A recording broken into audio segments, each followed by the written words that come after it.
Hello everyone and welcome. I'm Caroline Tricky, a dietitian and eating psychology coach, and this is my podcast, The Art of Eating, where we're rediscovering the joy of food and eating and saying goodbye to diets and rules that just don't work anyway. And today I want to talk to you about something that I see all the time, which is when it comes to weight loss, people are looking for answers on how to do it. They're looking outside of themselves, thinking that somebody else out there knows what they should be eating and when they should be eating and how much they should be eating. And they're Googling to see what they should do, and they ask themselves if they should do keto or paleo or if they should try intermittent fasting because, well, everybody else is doing it. And they say it's supposed to improve your health if you're a middle-aged, overweight or obese man who's not very physically active, that is, as that is who most of the research was done on. And ladies, our body works very differently to men. And if you want to know more about that, I did a podcast on intermittent fasting just a few weeks ago. It was podcast 18, and I'll put a link to that in the show notes. So when it comes to weight loss, we're quick to look for answers outside of ourselves, new diets, fancy programs, or the latest weight loss gimmick. But here's the kicker. The real solution lies in turning inward and actually listening to your body. Your body is smarter than you think. It already knows what you need. Thing is, we've all been trained by diet culture to stop trusting ourselves. Think about it. You have hunger hormones that tell you when it's time to eat. You have satiety hormones that signal when you've had enough. In fact, one of those satiety hormones, GLP-1, is so powerful that it's mimicked by weight loss drugs like Ozempic. So your body naturally produces what billion-dollar industries are trying to sell you in a syringe. So you already have everything you need. Yet here we all are, stuck in our heads, trying to outthink being overweight. And this overthinking just keeps us disconnected from our body. Instead of tuning into your natural signals, you're bombarding yourself, asking yourself questions like, should I cut carbs? Should I try fasting? And if so, do I do it for 14 hours or 16 hours? Should I cut out this food or banish that food? But here's the thing, you can't keep up with these plans, especially not now. It's almost Christmas here in Australia, which means parties, catch-ups and special food that you only get once a year everywhere you go. And if you're trying to cut out all the things, you're just going to end up with FOMO. Yep, that fear of missing out, because you're stuck in a cycle of restriction when everybody else is enjoying the festive season. Honestly, weight loss does not have to be this hard. You've got to stop chasing answers outside yourself. Quit asking, what should I do? And start tuning into what your body is already telling you. Believe it or not, it really does have all the answers. Now, this does sound simple in theory, just listen to your body, right? But simple doesn't mean easy. What seems like a straightforward shift takes quite a bit of focus and practicing to implement. Saying it, quick and breezy. Doing it, it's a process. And like learning any skill, it might take months of practice before it feels natural. But here's why most people don't do this. It's because they don't value their internal cues. They don't believe these signals can help them lose weight. So why is that? Well, they think they're already listening to their body, and that's what caused the weight gain in the first place. But here's the truth.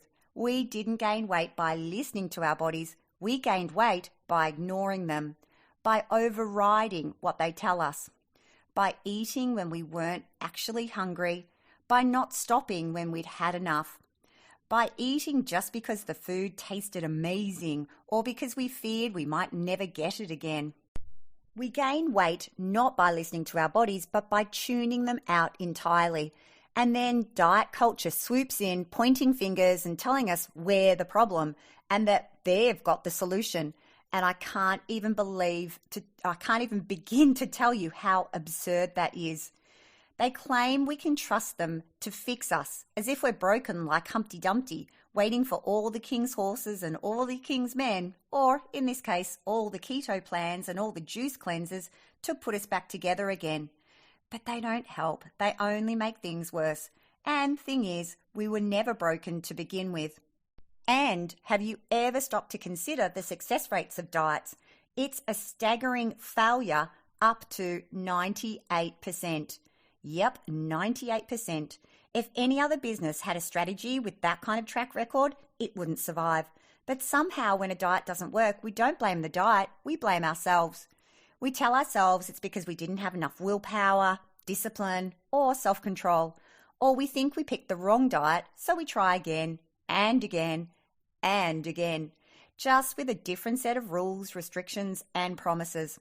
It's kind of mind-blowing, isn't it?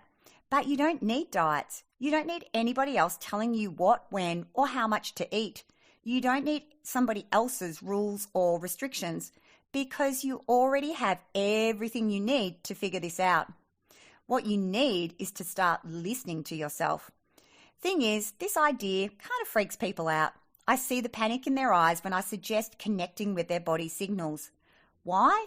Because listening to your body feels messy and uncertain compared to the neat, tidy rules of external solutions. And here are 5 reasons why people struggle with this concept. So the first one is that we've been taught to distrust ourselves. From the moment we're old enough to notice, we're bombarded with messages telling us that our bodies are wrong. Ads, influencers, even well-meaning friends plant the idea that we need fixing. And after years of hearing this, we start to believe it. We hand over control to somebody else's rules because we're convinced we can't trust ourselves. The second reason why people struggle with this concept is that external rules feel safer. Diets come with promises. Follow these steps and you'll get results. That structure feels comforting, like a safety net, even if it doesn't actually work. But listening to your body, that's uncharted territory. What if you mess up? What if your body asks for dessert? It's terrifying to embrace something so fluid in a world obsessed with control. The third reason is that it's easier to blame the plan. When a diet doesn't work, you can point fingers. Oh, that plan just wasn't the right one for me. But when you listen to your body and things don't go as expected, it feels personal. Sitting with the discomfort? No thanks. Outsourcing responsibility feels way easier. The fourth reason is that diet culture thrives on your dependence. Let's get real. The weight loss industry is making billions, and seriously, mega billions, off your insecurity. If you trusted your body already, had the answers, you wouldn't need their detox teas, juice cleansers, or magic diet plans. But as long as you're chasing the next quick fix, they're cashing in. So of course they're going to go all out to convince you that you can't do it alone. And the fifth and final reason why people struggle with this concept of listening to your body is because it's a skill that takes practice. Dieting is like a crash course, fast, rigid, and often impossible to stick with. Listening to your body, though, that's like learning a whole new language. It takes time, trial, error, and patience. You've got to unlearn diet rules, tune into hunger and fullness cues, and rebuild the trust that diet culture snatched away from you. Plus, it's not as sexy or as flashy as lose 5 kilos in 5 days. And despite knowing deep down that that's near impossible, we still get sucked in because listening to ourselves is supposedly too hard. But it's actually not hard. Plus, it's real, sustainable, and life-changing. But instead, we stay stuck.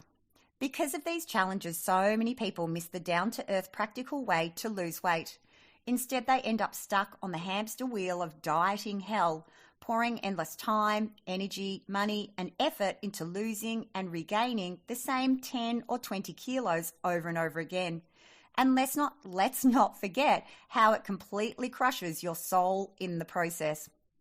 Thing is, your body isn't the enemy. It's your best ally.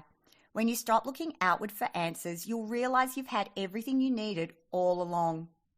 So that is your challenge this week. Tune inwards or turn inwards, start paying attention, start noticing. Are you eating because you're truly hungry or just because it's time for a meal? When you eat, are you stopping when your body says it's enough or are you pushing past that point?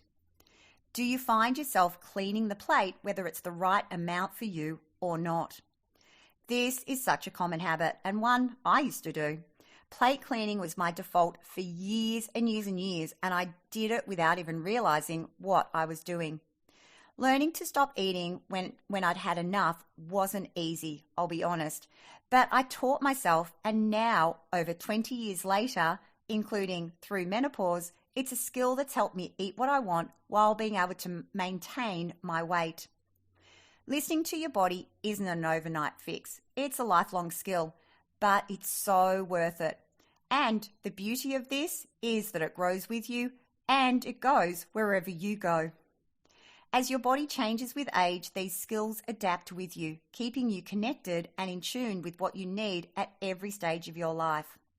So I encourage you this week to practice turning your focus inwards. Your body is already showing you the way. Are you ready to listen? External solutions can only ever offer quick fixes. They'll never give you the deep, sustainable trust and connection you already have with yourself. So that's what I have for you this week, and I hope you found it super useful. Listen to your amazing body. I know it's not sexy, it's not exciting, but it absolutely works. So thank you so much for tuning into The Art of Eating. If you enjoyed this episode, make sure to subscribe, rate, and leave a review. And if you want to get in touch or grab your spot in my 5-day Eat Consciously free challenge that will help you feel more connected with your body, your food, and your fabulous self, head over to my website, Caroline Trickey, that's tricky with an EY.com. Thank you so much for tuning in today. And remember, food is here to be savoured and enjoyed, not feared. Catch you next time on The Art of Eating.